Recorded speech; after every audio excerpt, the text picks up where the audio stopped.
My father turned 60 on a cold morning in January. I remember waking before sunrise and finding the front door slightly open. Outside, the garden stones were covered with frost, and the whole village seemed to be holding its breath. My father was standing beneath the old persimmon tree. He wore a thin robe and a pair of wooden sandals. His hands were folded behind his back, and he was looking toward the eastern sky, where the first pale light was beginning to appear. I was 21 years old then. I watched him through the window, wondering what he was doing. I thought perhaps he was praying, remembering someone, or simply waiting for the sun. When he came inside, I asked him, "Father, why were you standing in the cold?" He removed his sandals, looked at me, and said, "I was greeting the man I must become next." Then he poured himself a cup of tea. "I have spent 60 years becoming this man," he continued. "Now I must learn how to become someone else." At 21, I did not understand him. To me, 60 sounded ancient. It sounded like the closing of a door, like reaching the final station on a long railway line. But my father did not look like a man who had reached the end. He looked like a man preparing to begin. Now I have passed 60 myself. I have stood outside on my own cold mornings and felt that same quiet change taking place inside me. And now I understand exactly what my father meant. 60 is not the end of life. It is not even the beginning of the end. 60 is the age when life gradually stops flattering you and begins telling you the truth. And the first truth is this: many of the things you spent your younger years chasing do not matter as much as you believed they would. The position at work, the larger house, the approval of people you barely knew, the need to appear successful, the arguments you wanted to win. I am not saying these things were worthless. They may have helped you support your family or survive difficult years. But after 60, their weight begins to change. The things that once seemed heavy become lighter, and the things you ignored become heavier. The conversation you never had with your son, the apology you kept postponing, the friend you stopped calling because too much time had passed, the dream you quietly abandoned because someone told you it was foolish. After 60, these things often return. But they do not always return as regrets. Sometimes they return as invitations. Life is saying, "You are still here. You still have time." Not unlimited time, but enough. Enough to say what should have been said. Enough to forgive someone. Enough to learn something new. Enough to live differently from the way you lived before. I have noticed that people often follow one of two paths as they grow older. Those on the first path spend most of their time looking backward. They speak about how strong they used to be, how busy they used to be, how respected they used to be, and how much the world has changed. They speak about the past as though it were a beautiful country from which they were exiled. Every morning they compare who they are now with who they were 30 years ago. And because they compare themselves with a younger body, they always feel that they are losing. Then there is another kind of person. These people remember the past, but they do not live inside it. They look forward, not with the restless ambition of a young person trying to conquer the world, but with the quiet curiosity of someone who understands that an ordinary day is already a gift. They begin painting at 63. They study a language at 67. They plant a tree at 70, even though they may never sit beneath its full shade. They plant it because they understand that seeing the final result is not always the point. Sometimes the planting itself is the point. These people do not become smaller with age, they become deeper. The difference is not always health, money, or luck. It is perspective. It is the meaning they give to this chapter of life. My mother belonged to the second group. She lived until 89, and in some ways, she was more alive at 85 than many people are at 35. On her 60th birthday, she told me, "I spent 60 years learning what other people said I should learn. Now I will study what I am curious about." And she did. My mother became fascinated by plants, not rare flowers or expensive gardens. She loved the small things most people walked past without noticing. Moss growing between stones, the first shoots of spring, the way certain flowers closed before rain. Every morning she walked through the fields near our home with a small notebook in her pocket. When people asked where she had learned so much, she would smile and say, "I go to school every morning. My classroom simply has no walls." Her body aged, of course. Her back bent, her hands shook, and her steps became shorter. But her eyes remained bright. Her mind remained curious. She never stopped being a student of life.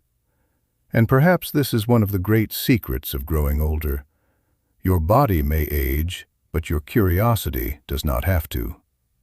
Before I continue, my friend, if these quiet conversations bring something useful into your life, consider subscribing. This channel is a place for us to grow older without giving up on life, and it would be a privilege to have you walk with me. There is something else people rarely tell you about aging. They speak constantly about what you lose. They tell you what becomes slower, what becomes painful, and what you may no longer be able to do. But they do not speak enough about what you gain. After 60, many things that once disturbed you begin to lose their power. The opinions of people you do not respect, the need to impress every person in the room, the fear that someone else is doing better than you, the invisible competition that follows so many people through their youth. Who earns more? Who owns more? Whose children are more successful? Who is winning? After 60, you may finally realize that there was never any race. There was no single road everyone was supposed to follow. And when you stop competing in an imaginary contest, you discover something valuable. Freedom. The freedom to say no to what drains you. The freedom to choose what nourishes you. The freedom to sit quietly without feeling that every moment must be productive. The freedom to watch the evening light disappear and allow that moment to be enough. But there is also something painful that happens to many people after 60. They begin to believe they are no longer useful. Perhaps they retire. Perhaps their body becomes slower. Perhaps younger people understand technologies that make them feel left behind. The world begins using words such as senior, elderly, and retired. And sometimes these words carry an unspoken message. Your important work is finished. Move aside. Let the young people handle it now. Too many older people accept this message. They stop offering their ideas. They stop beginning projects. They sit in the same chair each day and slowly begin to believe they are only waiting. Waiting for someone to call. Waiting for another appointment. Waiting for the end. My friend, this is a lie. Your usefulness has not disappeared. It may simply have changed its form. I once knew a man named Hiroshi. Hiroshi worked with wood for most of his life. He repaired doors, made cabinets, and restored old houses throughout our town. His hands seemed to understand wood. He could run his fingers across a board and tell whether it had dried properly. He could hear a tool touching timber and know whether the blade was sharp. When Hiroshi was 65, arthritis entered his fingers. The hands that had held tools for more than 40 years began losing their strength.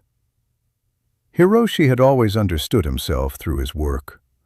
He was the man who could repair things. When his hands began to fail, he felt that his identity was being taken from him. For almost a year, he withdrew from everyone. Then one spring afternoon, his 8-year-old granddaughter found him sitting beside his workshop. "Grandfather," she asked, "will you teach me how to make something?" Hiroshi looked at his hands. "I cannot work as I once did," he told her. The girl pointed toward a small wooden box on a shelf. "Then tell me how you made that." So Hiroshi began talking. He explained how to choose the wood, how to measure twice before cutting, and how to work slowly near the corners. He told her about the first cabinet he made as an apprentice. The doors were uneven, and his teacher made him begin again. His granddaughter listened carefully. When he finished, she asked, "Can your hands guide my hands?" Hiroshi began to cry, because in that moment he understood something. His hands had never been the whole gift. The knowledge was the gift. The patience was the gift. The stories were the gift. Hiroshi spent the next 11 years teaching his grandchildren and several young people from the neighborhood. He did not stop building when his hands became weak. He simply changed what he was building. Before, he built cabinets and doors. Afterward, he built people. This is what I hope you understand. Your purpose does not expire at 60. It transforms. Think of a river. In the mountains, a young river moves quickly. It crashes against stones and makes a great deal of noise. But it is narrow. When the river grows older and reaches the plains, it slows down. It becomes wider. It carries more water and nourishes everything around it. The slower river is not weaker. It has become more generous. Perhaps this is what life is asking of you now. You do not need to rush as you once did. You do not need to prove your strength by crashing against every stone. You can become wider, deeper, calmer. There is another truth I must tell you. You are running out of time. So am I. Every person is. I do not say this to frighten you. I say it because remembering time can wake us from sleep. Many people still postpone what matters most. I will call my daughter next week.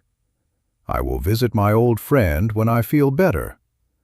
I will take that journey next year. I will apologize when the right moment comes. But next week becomes next month. Next month becomes next year. The call is not made. The journey is not taken. The words remain inside us. Do not wait for a perfect moment. A perfect moment is often just an ordinary moment we had the courage to use. Call the person. Write the letter. Say, "I love you." Say, "I was wrong." Say, "I forgive you." Time does not require panic. It requires sincerity. I would also like to speak about the body. For many people after 60, the body becomes a source of frustration. Things begin to hurt. Movements that were once automatic require thought. Your reflection in the mirror becomes unfamiliar. It can feel as though your body has betrayed you. But think about everything your body has already done. These legs carried you for more than 60 years. These arms held children, parents, friends, and partners. These hands worked, cooked, repaired, planted, and comforted. Your heart continued beating through celebrations, funerals, ordinary afternoons and nights when you believed the sadness would never end. Your body is not your enemy. It is an old companion, and like any companion who has traveled a long distance, it has become tired. It has earned gentleness. Instead of speaking only about what it can no longer do, thank it for what it has already done. Feed it carefully. Move it gently. Let it rest. Take it outside. Do not punish your body for surviving. I believe fear, more than age itself, causes many older people to stop living. The fear that your best years are behind you. The fear of becoming irrelevant. The fear of needing help.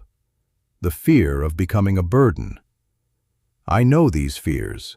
They visit me too. But over the years, I have learned something important. Fear is not a prophet.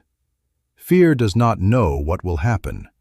It takes the most painful possibility and presents it as certainty. But the future has not been written. As long as you wake in the morning, another blank page has been placed before you. Fear may whisper. Let it whisper. But do not give it the brush. Do not allow fear to paint the rest of your life. When I was a child, my grandfather placed 2 bowls of soil beside each other and planted 1 seed in each bowl. For several weeks he watered only the first. The seed in the first bowl grew into a small, green plant. The other bowl remained empty. He pointed to them and said, "Your mind is like this. What you water will grow." After 60, 2 kinds of thoughts may live inside you. One says, "It is too late." The other says, "There is still time." One says, "You are too old." The other says, "You are old enough to understand what matters." One says, "You have nothing left to offer." The other says, "You carry something only experience could have given you." Which thought will grow? The one you water. Every morning you choose where to place your attention. You can water bitterness or curiosity, resentment or gratitude. You can focus only on what has been taken from you, or you can notice what remains. I would like to ask you something. What is one thing you still want to learn, begin, or experience in this chapter of your life? Tell me in the comments. Writing it down may seem small, but sometimes naming a desire is the first step toward making it real. There is one final subject many people begin thinking about after 60. Legacy. We want to know whether our life mattered and whether something of us will remain. But legacy is rarely a building with your name on it. It is not an award or a photograph on a wall. Legacy is the way your granddaughter treats a stranger because she remembers how gently you treated her. It is the meal your son prepares because you once made it for him. It is the way your daughter remains calm during a crisis because she watched you remain calm many years ago. Legacy is often invisible. It lives inside the behavior of people who were loved by you. You do not need the whole world to remember your name. You only need to leave the people around you a little kinder, wiser, or less afraid than they were before knowing you. That is enough. My father, who stood beneath the persimmon tree on his 60th birthday, lived until he was 82. During those final 22 years, he began carving small animals from fallen wood. He repaired a relationship with a relative he had not spoken to in many years. He walked mountain paths, listened to younger people, and learned to cook several dishes my mother had always prepared for him. Near the end of his life, I sat beside his bed. The winter light was coming through the paper screen, and the room was very quiet. He told me, "When I turned 60, I thought I was entering the final part of my life. But I was wrong. It was not the beginning of the end. It was the end of the beginning. He paused. Everything before 60 taught me how to live. Everything after 60 gave me the courage to actually do it. Then he looked at me and said, "Do not waste those years." He did not waste them. And now I am saying the same thing to you. Whether you are 61, 72, 85, or older, do not waste this chapter. This is not the leftover part of your life. Everything you endured may have been preparing you for these years. The work, the mistakes, the raising of children, the caring for parents, the heartbreak, the compromises, all of it taught you something. Now you possess the experience to recognize what matters and perhaps, for the first time, the freedom to live according to it. These do not have to be your emptiest years. They may become your fullest. There is still a conversation only you can have. There is still a story only you can tell. There is still someone who needs the lesson you learned through pain.